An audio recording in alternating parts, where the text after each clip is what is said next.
Hey, if you are hearing this, you have purchased a resource from the Genius Educator, and you're probably wondering how to download everything and get it into Google Classroom.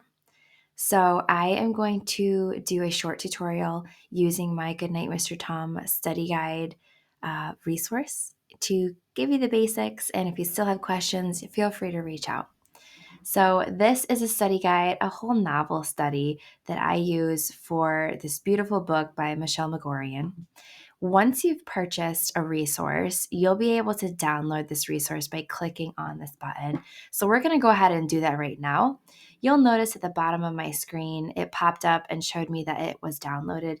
It's a zip file because it has multiple different files in it. So, we're going to click that and open it, and then open this file again.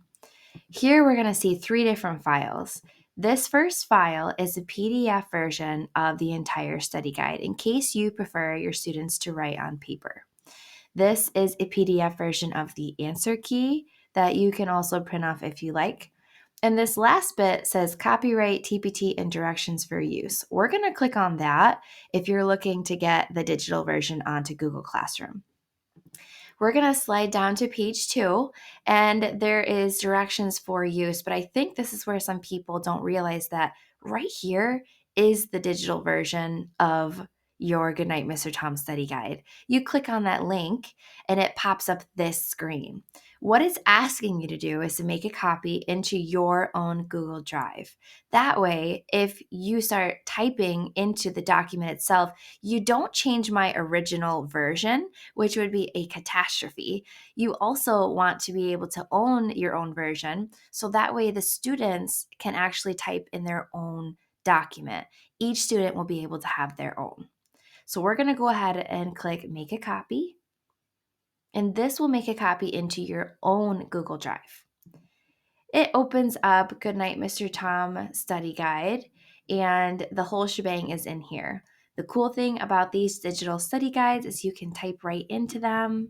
I should say your students will be typing right into them. And all the pages are just like that. If they just click within the boxes and start typing, they can fill out each page.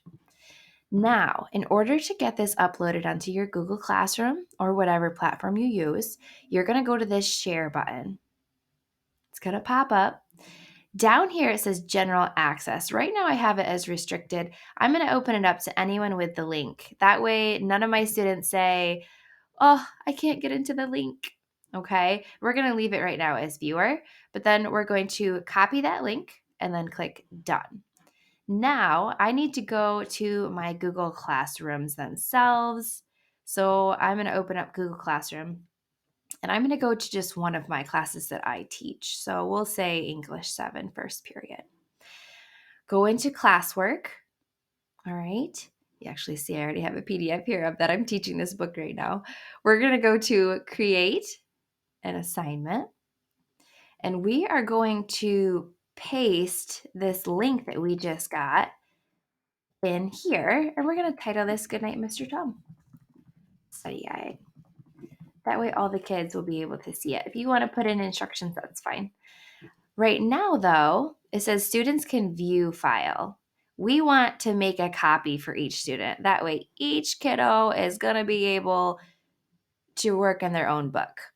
Then down here, you can make a due date, you can have a topic, whatever it so is, and add to multiple classes if you are like me and have more than one 7th grade class. And then you can go ahead and click assign, and it will assign it to your students. Hopefully this was helpful, y'all. Let me know if you have any more questions.